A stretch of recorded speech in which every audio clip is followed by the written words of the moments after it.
Spencer Danielson in a minute. This is our Dollar Loan Center video segment. So all our folks who are looking at us in the rowpaint.com studio today, hello, and big thanks to don'tbebroke.com and the Dollar Loan Center. Mike Prater, Johnny Ballgame here, and quick little announcement, Prater, starting Friday. We made it happen again 48 hours from now. Dirk Cutter, he is coming back as our NFL playoff correspondent tomorrow at 5 o'clock. And every Friday through the playoffs, including the off week going into the Super Bowl, 5 consecutive Fridays leading all the way up to the Super Bowl, Dirk Cutter is going to join us on Idaho Sports Talk as our playoff correspondent. This is all courtesy of Joe at the Horseshoe Collective and Kelly and Tad at Timberstone Golf Club. They put this sucker together for us after Dirk Cutter appeared on our show earlier this week.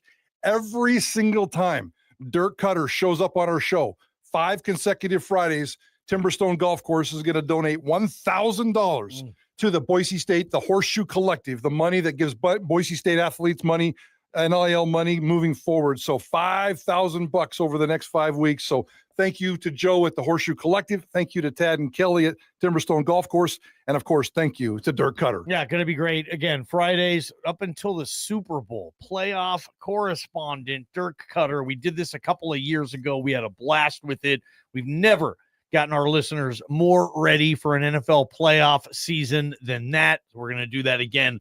Dirk Cutter every Friday here. Prater, in 45 minutes or so, they're going to kick off the Orange Bowl, and it's a national semifinal in the CFP, the first of 2 tonight and tomorrow. But after this game between Penn State and Notre Dame, and we're going to know half of the national championship game, which is still kind of hard to believe. One of these two teams is going to be playing for it all. It's a point spread is -1, I saw, in favor of, I don't even know, Penn State. This is a pick 'em in some. I think Penn State's favored by 1 right now, Prater. Maybe it's Notre Dame.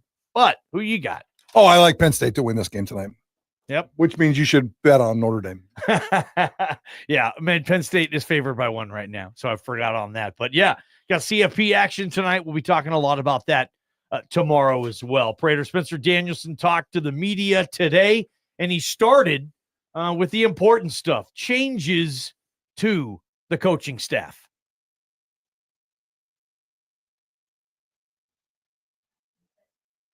Very, very excited for Nate Potter to be our offensive coordinator. He's a guy that absolutely has earned it. And offensively, we are going to continue to be one of the most explosive offenses in the nation with him at the helm. I've been around Nate for a long time, and one of the best coaches I've ever been around, from developing players to schematic mind, run game, pass game, and being able to attack defenses. There's not a lot of offensive coordinators that know how to attack a defense. It's not just out there running plays and let's throw it out there and see if it works. Like, Nate Potter is going to attack defenses with the staff we have, and we've got a great staff around him. And you guys have seen that. Excited for Matt Miller to be promoted to co-offensive coordinator, and very excited for Zak Hill to be back at Boise State. He's a guy that I actually talked with last February when we had an offensive coordinator position. I talked with Zak for a little bit about it. I think the world of him. I worked with him for 3 years here, 17, 18, and 19, and seeing not only his work from an offensive coordinator standpoint, but I believe he's one of the absolute best quarterback coaches, one of the best quarterback developers in the entire nation. I believe that, not because that's what somebody told me, because that's what I saw in person, and that's what I've seen him do. And so very, very excited to get Zak Hill back. That's a huge addition to our staff. Another thing that you will see later today is Tim Keene, our offensive line coach, is going to be promoted to run game coordinator as well. So very excited about some of the pieces we put in play. And Dirk Cutter will still be a part of our staff in a senior analyst role, so he'll still be involved with this team and with our offense moving forward. And then defensively, right now, don't foresee any staff changes.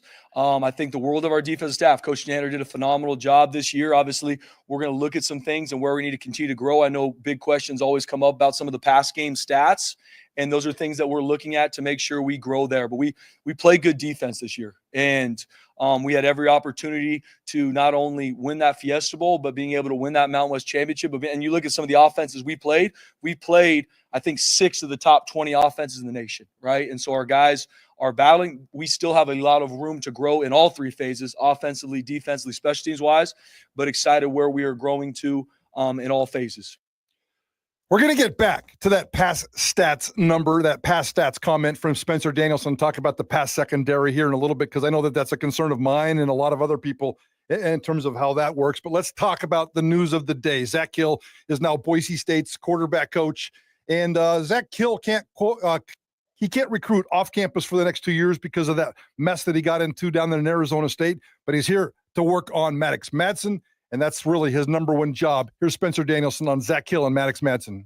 In regards to Zak, being around him for 3 years I was able to see firsthand, not only, and at that point he's the offensive coordinator, so being able to see him operate and lead an offense was awesome. Being able to see him be on the cutting edge, to very similar to our offense right now, right? Kind of in the bones of Boise State, seeing him to be on the cutting edge there, but seeing his development with Brett Rippon, with Jalen, with Hank, and I'm sure I'm probably missing one on the road, seeing them where they started and how they continue to grow and improve week to week, year to year, was really impressive for me to watch, and how he did it too. How he was able to walk the path these young men every day while still being the offensive coordinator. And so, and I've also, even prior to that point, that's my personal opinion, watching with my own two eyes, Mike, but then making a lot of calls across the country on guys that have worked with them, from the Seahawks to Arizona State to even at Eastern Washington, some guys that he's been around. He's got a really good reputation even outside these walls, and being one of the best quarterback developers in the nation. So seeing it with my own two eyes, Mike, and then people's opinion that I trust that have been around him even when I wasn't, I really do believe it's a slam dunk hire. In regards to some of the recruiting things that came up when he was at Arizona State, worked through a lot of those even when I called him in February, kind of picking his brain about the offensive coordinator job. So it's something that we have a plan for. Not going to speak about it yet, but we have a plan for in regards to what that's going to look like going forward, with him being able to, starting the summertime, recruit on campus, with now the rule of being able to have 10 coaches on the road. You can pick on who those are, the accountable coaches. And that's something I'll be open about when we get to the summertime. But I had a plan back in February if we went that way. And we have a plan now that I know will keep us on the cutting edge recruiting-wise. Yeah, and there's Spencer Danielson earlier today. He talked with the media for over 40 minutes, really got everybody up to speed with where they are now and where this offseason is going to go. The quarterback room. Yes, Maddux Madsen now has Zak Hill's tutelage, but who else does? Who's QB2? Who's QB3? Max Cutforth, the walk-on from Skyview? I mean, what's up with him? Where is this QB room, Spencer Danielson? So obviously Maddux, first and foremost, think the absolute world of Maddux Madsen. How he played this year, how he led our team, an absolute relentless competitor. And he is going to take another big step this year. And Maddux Madsen's best football is in front of him. I really do believe he's one of the best quarterbacks in the country, period, point blank. Being able to have Zak Hill here as well, to be able to continue to push his game forward, because I know he will. I mean, Zak Hill is a quarterback developer, and a guy like Maddux Madsen who thrives on coaching, who thrives on being held to high standards. Maddux's best football is in front of him. In regards to the rest of the room, Max Cutforth is going to be put on scholarship starting this semester. He's earned it. I believe in him, and I actually had that conversation with him 2 hours earlier today. And then Caleb Annette's a young freshman that was on scout team this year that we think the absolute world of. And then going forward, there's a couple other things. Zeke Martinez is a guy that's going to be coming here as a walk-on, starting here in a couple days. So excited to get him here on campus. And then we're going to go out on the road and recruit and see what the 25 situation is. Our goal right now is to go find a 25 quarterback or someone from the transfer portal that fits what we're looking for. Does that make sense? And that's going to be kind of our push going forward. Do you feel good, I guess, with Max as that number two, or do you need a guy that can come in and push Maddux and really compete there? I feel really good about Max Cutforth. Now, am I telling you right now, BJ, that he's going to be our number two start the season? Absolutely not. I didn't tell him that either. I said, you got to compete. I know Caleb Annette's going to want to be the number two. And hopefully both those guys at some point want to start here.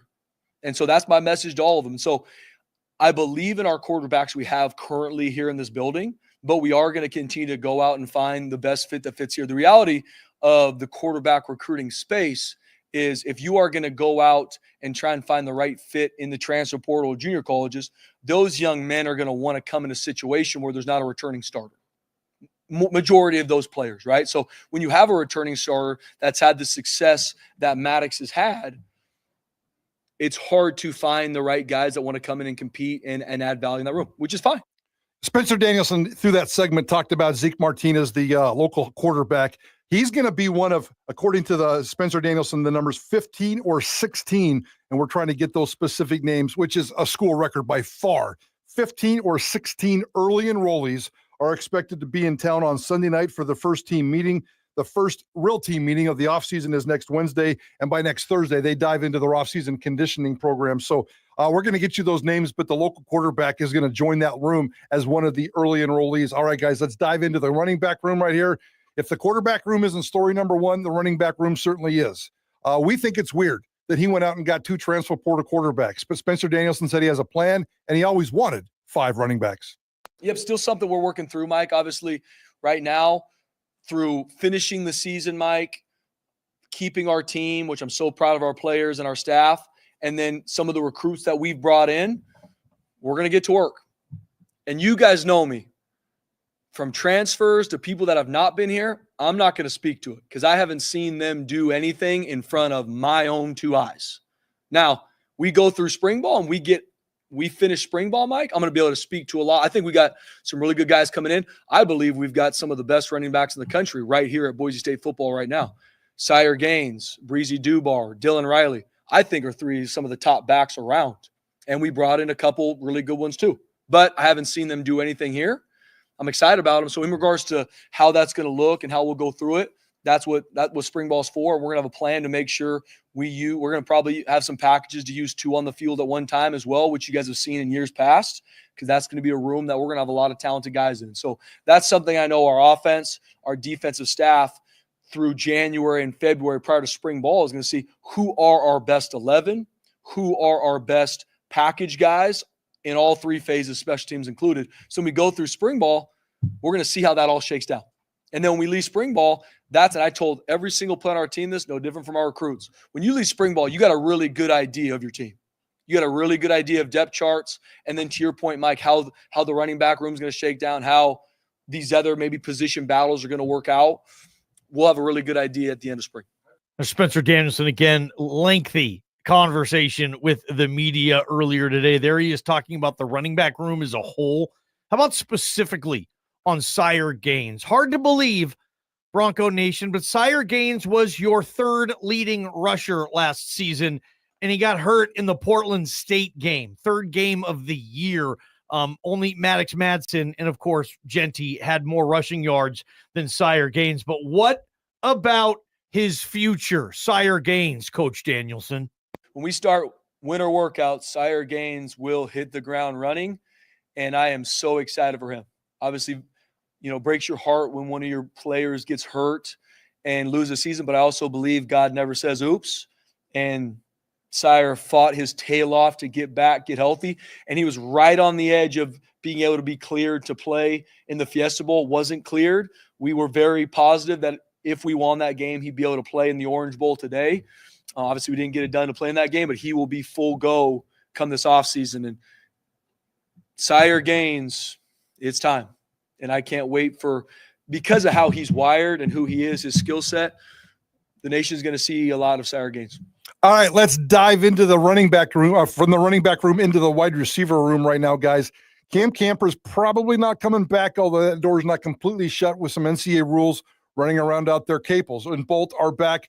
Marshall is certainly back, and that gives us some potential. He was hurt last year mentally and physically. He didn't quite finish the season where Boise State wanted to, and it was both mentally and physically. They had some issues they had to deal with there with Marshall, but Spencer Danielson loves Chris Marshall, so he's back. Pates, Benry, Ford, a couple of other people, and here's Spencer Danielson in his own words about his running back, or his wide receiver room. Receiver is a big point of need that we're working through right now, BJ, from recruiting to some guys stepping up. Obviously, Latrell Caples, we think the world of. Austin Bolt has a good season. There's a lot more meat on the bone for him. So those two for sure. Chase Penry, Ben Ford played a lot for us and need to continue to play more. So feel really good about that core. And I think Cam Bates, our true freshman, you're going to see a lot more of Cam Bates. I mean, Cam Bates, I think, could be one of the better ones we've had here. Then we brought some guys in, and as the freshmen and as we bring transfers in, we're going to see how they compete. I'm not going to speak to them. Chris Marshall, him being healthy and him being able to compete the way we need him to in spring ball. I mean, he's obviously one of the most talented receivers on our team, but he's got to be able to do it consistently. And I've had really good talks with Chris, and I'm very, very excited for his spring and him being able to do it consistently. 3 catches, 13 yards on the season, Prater, for Chris Marshall. I think a lot of people are excited to see what he can do there. Offensive line and defensive line. Coach Danielson, where are your priorities to improve? Going through it, the month of January is a big self-scout month for us.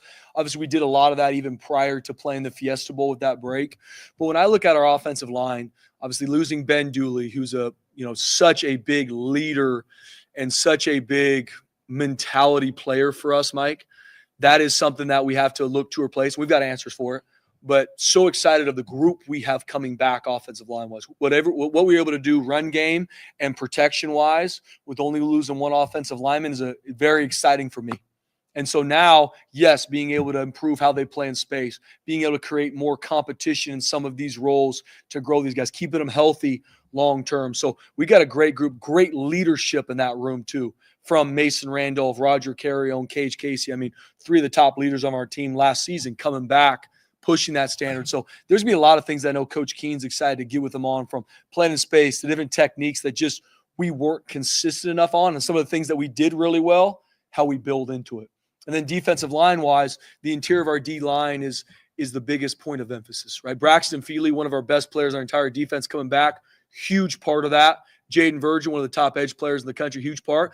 But Max Steege, Ahmed Hossein is a guy that has a piece of my heart and had a huge role in this defense. And I'm not taking anything away from him. I believe he's going to be a 10-year NFL pro. And I've told that to NFL scouts and GMs. But I believe Max Steege is going to do a really good job for us. And the times he's gone in, who he is as a competitor, who he is as a football player, I believe his best football is in front of us. So, and then there's some young D tackles that did a good job. We've obviously been able to bring in some D tackles that I can't speak to yet because they haven't done anything yet here.